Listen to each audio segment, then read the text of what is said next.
Hi friends, welcome to my YouTube channel. ഇന്ന് ഞാൻ വന്നിരിക്കുന്നത് ഒരു കുക്കിംഗ് വീഡിയോ ആയിട്ടാണ്. ഈസി ആയിട്ട് 10 മിനിറ്റ്സ് കൊണ്ട് നമുക്ക് തയ്യാറാക്കാൻ പറ്റുന്ന കോട്ടയം സ്റ്റൈൽ മോരുകറി. നോർമലി ഇതെൻ്റെ ചാനൽ തുടങ്ങിയിട്ട് ഒരു 4 ഡേയ്സേ ആയിട്ടുള്ളൂ. നോർമലി എൻ്റെ യൂട്യൂബ് ചാനലിൽ ഷോർട്സ് വീഡിയോസും കുക്കിംഗ് വീഡിയോസും ഡെയിലി വ്ളോഗ്സും ഡെയിലി റൂട്ടീൻ വീഡിയോസുമാണ് വരുന്നത്. കണ്ടിട്ട് നിങ്ങൾ അഭിപ്രായം പറയണം.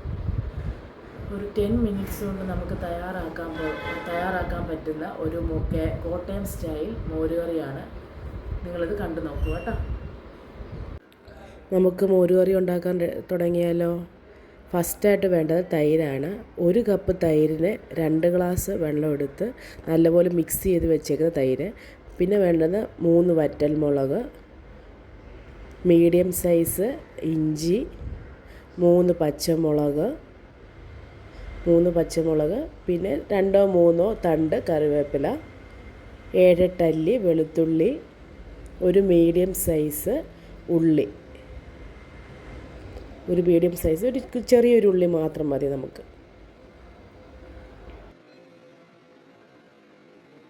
ഇനിയും വേണ്ടത് സ്റ്റൗവിൻ്റെ ഫ്ലെയിം ഒന്ന് ഓണാക്കിയിട്ട് ഒരു പാൻ അടുപ്പത്തേക്ക് വെക്കുക.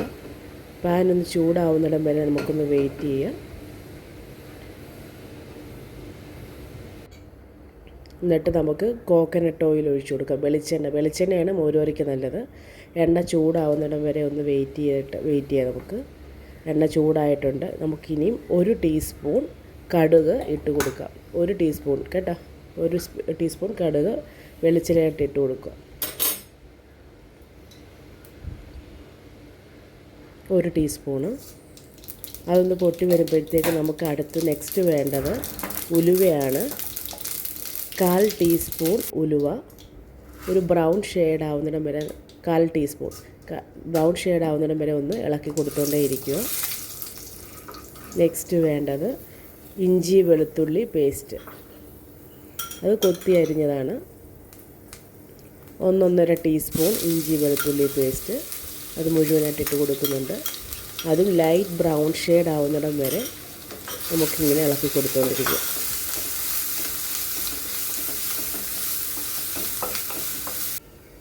ലൈറ്റ് ബ്രൗൺ ഷെയ്ഡ് ആയിട്ടുണ്ട്. ഇനി നമുക്ക് വേണ്ടത് ഒരു മീഡിയം സൈസ് ഉള്ളി കൊത്തി അരിഞ്ഞത് ഇനി അടുത്ത് നെക്സ്റ്റായിട്ട് ഇട്ട് കൊടുക്കാം. ഈ സൈസിലാണ് നമുക്ക് കൊത്തി അരിഞ്ഞെടുക്കേണ്ടത്. അത് ഫുള്ളായിട്ട് ഇട്ട് കൊടുക്കാം. ഒരു മീഡിയം സൈസ് ഉള്ളി. അതും ലൈറ്റ് ബ്രൗൺ ഷെയ്ഡ് ആവുന്നിടം വരെ ഇളക്കി കൊടുക്കാം. നെക്സ്റ്റ് ഇനി ഇടാൻ പോകുന്നത് ബാക്കിയുള്ള ചേരുവകൾ നമുക്ക് മിക്സ് ചെയ്ത് കൊടുക്കാം. 3 പച്ചമുളക് ഞാൻ എടുത്തിരിക്കുന്നത് 3 എണ്ണമാണ്. അത് നടുക്കായിട്ട് കീറിയിട്ടേക്കോ. കാരണം കുഞ്ഞുണ്ടായതുകൊണ്ട് ഈസിയായിട്ട് നമുക്ക് എടുത്ത് കളയാമല്ലോ. നിങ്ങൾക്ക് എങ്ങനെ വേണമെങ്കിലും അരിഞ്ഞെടുക്കാം. നിങ്ങളുടെ ഇഷ്ടം അനുസരിച്ച് പച്ചമുളകത്തിൻ്റെ എണ്ണവും കൂട്ടാം. അടുത്ത് കുറച്ച് 3 തണ്ട് 3-4 2-3 ആയാലും മതി കറിവേപ്പില. പിന്നെ വേണ്ടത് വറ്റൽമുളകാണ്. വറ്റൽമുളക് കൂടി ഇട്ടിട്ട് നമുക്ക് നല്ലപോലെ വഴറ്റിയെടുക്കാം. ഒരു ബ്രൗൺ ഷെയ്ഡ് ആവുന്നിടം വരെ വഴറ്റിയെടുക്കാം. 3 വറ്റൽമുളക് ഞാൻ എടുത്തിട്ടുള്ളൂ. വറ്റൽമുളക് ഇട്ട് ബ്രൗൺ ഷെയ്ഡ് ആയിട്ടുണ്ട്. നമുക്കിനി അടുത്തത് മസാലകൾ ചേർത്ത് കൊടുക്കാം. ഫസ്റ്റ് വേണ്ടത് മഞ്ഞൾപ്പൊടിയാണ്. 1/2 ടീസ്പൂൺ ഇട്ടു. 1/2 ടീസ്പൂണ് മഞ്ഞൾപ്പൊടി. 1/4 ടീസ്പൂണ് കാശ്മീരി മുളക് പൊടിയാണ് എടുത്തിരിക്കുന്നത്. എരിവില്ലാത്ത ജസ്റ്റ് ഒരു കളറിന് വേണ്ടി മാത്രം. 1/4 ടീസ്പൂൺ കാശ്മീരി മുളക് പൊടി ഇട്ട് ഇളക്കി കൊടുത്തുകൊണ്ടിരിക്കണം. പൊടി കരിയാതിരിക്കാൻ വേണ്ടി. അതിൻ്റെ കുത്തുമണം മാറുന്നിടം വരെ നമ്മളിങ്ങനെ ഇളക്കി കൊടുത്തുകൊണ്ടേ ഇരിക്കണം. നെക്സ്റ്റ് വേണ്ടത് കായപ്പൊടി. അതും 1/4 ടീസ്പൂൺ മതി. അതുകൂടി ഇട്ടിട്ട് നല്ലപോലെ മിക്സ് ചെയ്ത് ഇളക്കാം. കണ്ടിന്യൂസ് നമ്മൾ ഇങ്ങനെ ഇളക്കി കൊടുത്തുകൊണ്ടിരിക്കണം, അല്ലെങ്കിൽ പൊടി കരിഞ്ഞു പോവും. 1/4 ടീസ്പൂൺ മാത്രം മതി കായപ്പൊടി. എന്നിട്ട് ഇളക്കുക, നല്ലപോലെ മിക്സ് ചെയ്യുക. അതിൻ്റെ കുത്തുമണം മാറുന്നിടം വരെ നമുക്കിങ്ങനെ ഇളക്കി കൊടുത്തുകൊണ്ടേ ഇരിക്കാം. ഒരു കളർ ഷെയ്ഡ് മാറുന്നിടം വരെ. ഇനി നമുക്ക് നെക്സ്റ്റായിട്ട് വേണ്ടത് തൈരാണ്. നല്ലപോലെ ഉടച്ച് വെച്ച തൈര് അതിലോട്ട് പകുതിയായിട്ട് കുറച്ചായിട്ട് നമുക്ക് ഒഴിച്ചു കൊടുക്കാം. ഫുള്ളായിട്ട് പെട്ടെന്ന് ഒഴിച്ചു കൊടുക്കുമ്പോൾ ഇപ്പോഴെല്ലാം നമ്മുടെ ഫ്ലെയിം ലോ ഫ്ലെയിമിലാണ്. ഹൈ ഫ്ലെയിമിൽ ഒരിക്കലും ഇട്ട് മസാലകൾ ഇടാനോ മോരുകറി ഒഴിക്കാനോ പാടില്ല. കാരണം പെട്ടെന്ന് തന്നെ മസാലകൾ കരിഞ്ഞു പോകാനും തൈര് പിരിഞ്ഞു പോകാനുള്ള ചാൻസ് ഉണ്ട്. കുറച്ചായിട്ട് നമ്മൾ ഒഴിച്ചു കൊടുക്കണം. മറ്റേ കൈ കൊണ്ട് തന്നെ നമ്മളിതിന് ഇളക്കിയും കൂടെ കൊടുക്കണം. കാരണം അത് ഇളക്കി കൊടുക്കുന്നതിൻ്റെ കാരണം പിരിഞ്ഞു പോകാതിരിക്കാനാണ്.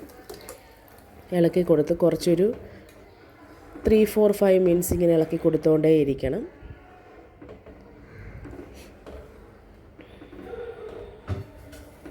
അതിൻ്റെ ഒരു കളറ് മാറുന്നിടം വരെ നമുക്ക് കാണാം. ലാസ്റ്റ് ഒരു ആവി ഇങ്ങനെ അതിൻ്റെ മുകളിൽ കൂടി ഇങ്ങനെ പറക്കുന്നതായിട്ട്. കുറച്ച് ലോ ഫ്ലെയിമിലിട്ട് ഒരു മീഡിയം ഫ്ലെയിം, ഇപ്പം വേണമെങ്കിൽ മീഡിയം ഫ്ലെയിമിലോട്ട് മാറ്റിക്കോ. പക്ഷേ ഇളക്കുന്നത് നിർത്തല്ല, കണ്ടിന്യൂസ് ഇളക്കിക്കൊണ്ടേ ഇരിക്കുക. ലാസ്റ്റായിട്ടാണ് ഞാൻ ഉപ്പ് ഇടുന്നത്. ഉപ്പ് നിങ്ങളുടെ ടേസ്റ്റ് അനുസരിച്ച് ഉപ്പനുസരിച്ച് ഇടാം.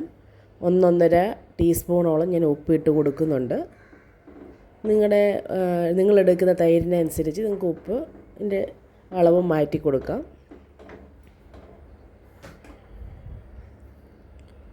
1-1.5 ടീസ്പൂണോളം ഉപ്പിട്ട് കൊടുക്കുന്നുണ്ട്. എന്നിട്ട് നല്ലപോലെ മിക്സ് ചെയ്യുക.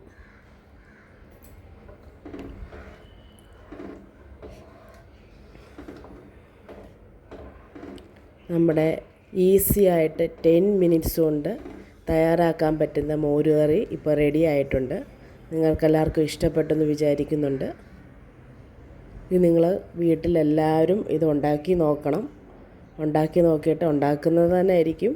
പക്ഷെ നിങ്ങളിത് ഈ മോരുകറി ഒന്ന് ഉണ്ടാക്കി നോക്കിയിട്ട് അതിൻ്റെ അഭിപ്രായം എനിക്ക് കമൻസിലൂടെ അറിയിക്കണം. Thank you.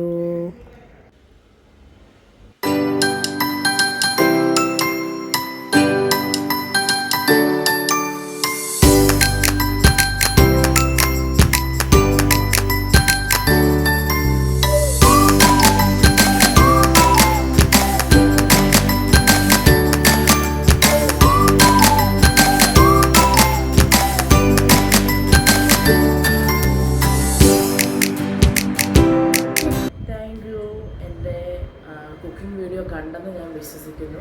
നിങ്ങളിത് കണ്ടിട്ട് പ്രത്യേകമായിട്ട് ഇത് ഉണ്ടാക്കി നോക്കണം. എൻ്റെ കമൻസും അറിയിക്കണം കേട്ടോ. Please subscribe. ഫസ്റ്റായിട്ട് തുടങ്ങിയൊരു യൂട്യൂബ് ചാനലാണ്. ഒരു 4 ഡേയ്സേ ആയിട്ടുള്ളൂ. നിങ്ങളത് മറക്കല്ല. സബ്സ്ക്രൈബ് ചെയ്യാനും ലൈക്ക് ചെയ്യാനും കമൻറ്റ് ചെയ്യാനും. Thank you so much. Thank you. By.